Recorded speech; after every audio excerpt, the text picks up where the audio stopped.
1,00,000 कर्मचाऱ्यांचा संगणक परिचालक असेल, कर्मचारी असेल आणि ग्रामीण भागाशी निगडित आहे। सभापती महोदय, आपण जर नगरपालिका गेलो, नगरपंचायतमध्ये गेलो तर सफाई कामगार असतं, सीओ असतं।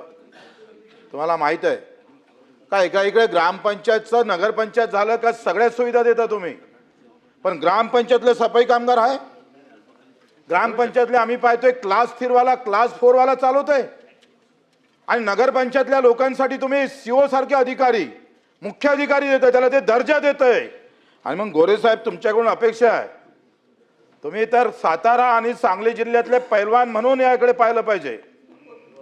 तुम्ही या ग्राम विकासाचं पालकत्व स्वीकारलेलं आहे आणि इथल्या ग्रामपंचायतचा गावात राहिला म्हणजे तो मेला, त्याला भाव भेटत नाही, त्याला आरोग्याच्या सुविधा भेटत नाही, शिक्षणाच्या सुविधा भेटत नाही, गावात जन्म घेणं म्हणजे पापाचं लक्षण असं समजतो आपण। ग्रामपंचायतल्या कर्मचाऱ्याला तिथं आपण कंत्राटी ठेवायचं आणि नगरपंचायतवाल्याला मात्र तिथं नियमित करण्याचं काम करत असाल तर हे चुकीचं आहे। तुम्ही ग्राम विकास मंत्री म्हणून पुढाकार घेऊन त्या कर्मचाऱ्याचं पालकत्व तुमच्याकडे आहे ना, अशा वेळेस सकारात्मक उत्तर येणं गरजेचं आहे। पहिले मी संगणक परिषद 6 प्रश्न आहे, 7 एक वेळा सूत्र विचारू का टप्प्याटप्प्यानं विचारू? ते 6 विचारू। हा नाही, पण प्रश्न 3 जो महत्वाचा आहे तो पहिला विचारा।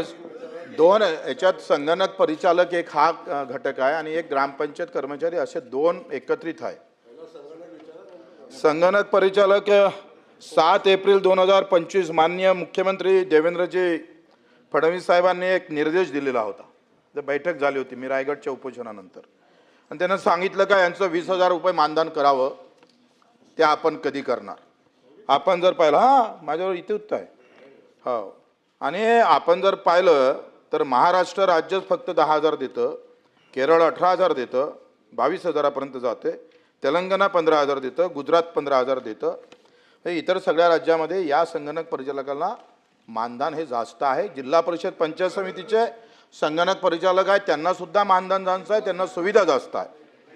आणि म्हणून 7 एप्रिल 2025 रोजी जो निर्णय मुख्यमंत्र्यांनी जे निर्देश दिले त्याची अंमलबजावणी आपण मंत्री म्हणून करणार का, याचं उत्तर दिलं पाहिजे। दुसरा, सभापती महोदय, गंमत कशी आहे याच्यामध्ये?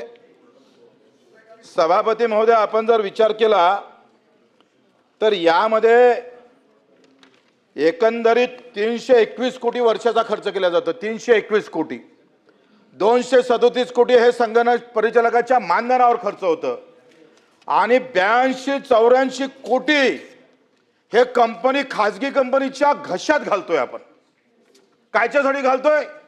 तर सही पुरवा लागतं, कागद पुरवा लागतं, हे कागद आणि सही पुरवासाठी। म्हणजे या राज्यात तर देशात मला समजतच नाही, परीक्षा घ्यायला खाजगी कंपनी, कंत्राटी कामगार नियुक्ती करायच्या नंतर खाजगी कंपनी, सगळ्या खाजगी कंपनीचा सरकार सरकारी, मंत्री सरकारी आणि कर्मचारी खाजगी कंपनी। वा, आणि आता मंत्री खाजगी कराय। सभापती महोदय, 84 कोटी रुपये का देतोय आपण? इव्हन आम्ही मुख्यमंत्र्यांनी हे म्हटलं का हे बरोबर नाही आहे, यामध्ये बदल करा, आणि त्यांनी सांगितलं हे 82 कोटी रुपये वाचवा, काही गरज नाही, कुठेही प्रशिक्षण घेत नाही। मी हे मुच्छी काढून टाकन सभापती महोदय, या कंपनी जर एखादा रोल, एखादी शई, एखादा ट्रोनर काही पुरवलं असेल, प्रशिक्षण घेतलं असेल तर मुच्छी उखाड के घुमाऊंगा बच्ची कडू। एका सगळ्या ग्रामपंचायतचे ठराव माझ्याकडे आहे, यांनी कुठेही आम्ही पाहतोय कुठलंही प्रशिक्षण घेतलं नाही, बसल्या बसल्या कंपनीत 84 कोटी रुपये उखडतं। वा, आणि आमच्या संगणकाला 10,000 रुपये पगार। अरे, तुम्ही कामगार कायद्याखाली किमान वेतन 18,000 आहे मंत्री महोदय, आपण 10,000 काय होतं? मला वाटते याचं तुम्हाला निश्चित गांभीर्यपणे तुम्ही याचा विचार करेल।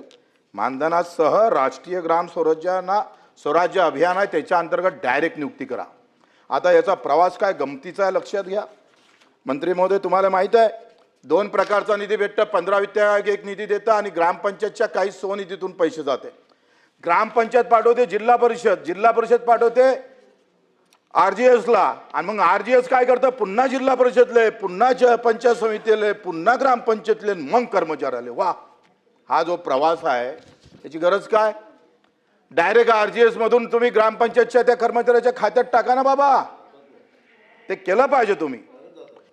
बिलकुल जात नाही. माझ्याजवळ सगळे कागदपत्र आहे. माझ्या तुमच्या अधिकाऱ्यांना सचिवांना दिलेलं पत्र आहे माझ्याकडे. मी ते तुमच्या समोर ठेवतो लागन तर.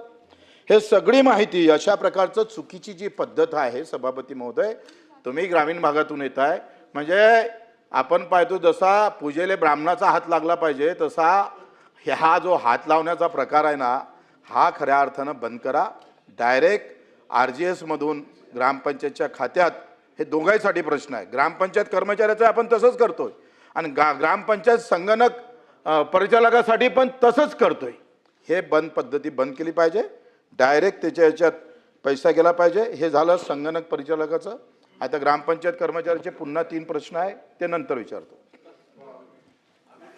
एक हा आपण ग्रामपंचायत निहाय हे संगणक परिचालक आपण नेमलेले आहे. हे तालुक्यावर नेमले नाही. मंत्री महोदयांना माझा लक्षात आणून द्यायचं आहे की तुम्ही जे सांगताय का हा बाहेर बसतं आणि बाहेरच कमावतोय हे फार चुकीची माहिती कोणत्या अधिकाऱ्याने दिली ते मला समोर ठेवा. हे फार चुकीची माहिती येत आहे रेकॉर्डवर. अशी रेकॉर्डवर चुकीची माहिती येऊ नये. या ग्रामपंचायत परिचालक संगणक परिचालक असं त्याचं नावच आहे. त्यानंतर तो तालुक्यावर बसायचा काही संबंधच नाही आहे. माझं पहिले ऐकून घ्या तुम्ही. आता मी तुमचं ऐकून घेतलंय. माझं असं म्हणणं आहे का हा कुठल्याही प्रकारची वेगळ्या पद्धतीनं कुठं काय बसतं. तुमचं असं म्हणणं आहे का एखाद्या हॉस्पिटलमध्ये सरकारी रुग्णालयात एखादा डॉक्टर आहे त्याचा खाजगी हॉस्पिटल आहे त्याच्यातून किती पैसे कमवतो हे सांगताय. एखादा आमदार आहे तो कमिशन किती खातं हे सांगायचं आहे का तुम्हाला? हे अशा पद्धतीनं टवाळणी करू नये. माझं काय म्हणणं आहे का त्याला भेटणारं मानधन 10,000 आहे ते वाढलं पाहिजे. तो कर्मचारी आहे का कामगार आहे ते सांगितलं पाहिजे. कोण आहे तो? कर्मचारी आहे का कामगार आहे? याचं उत्तर द्या तुम्ही. तुमच्या ग्रामपंचायतचा आणि खाजगी कंपनीला तुम्ही 84 कोटी देता कशाला? काय गरज आहे? कुठली आली ही कंपनी? आणि मग हेच पैसे त्या संगणक परिचालकाला द्या ना तुम्ही. त्याला का देत नाही? आणि मग मुख्यमंत्र्यांनी सांगितलं का केला याला ग्रामपंचायत सहाय्यक म्हणून नेमा आणि त्याला 20,000 वाढवून द्या. आणि हे ते आम्ही पाहतोय जिल्हा परिषद मग पंचायत समिती मग कंपनीतून मग ग्रामपंचायतचा तो सहाय्यक याच्यात पगार जातं. हा जो प्रवास आहे तो थांबवा. असे 2च उत्तर तुमच्याकडून आम्हाला अपेक्षित आहे.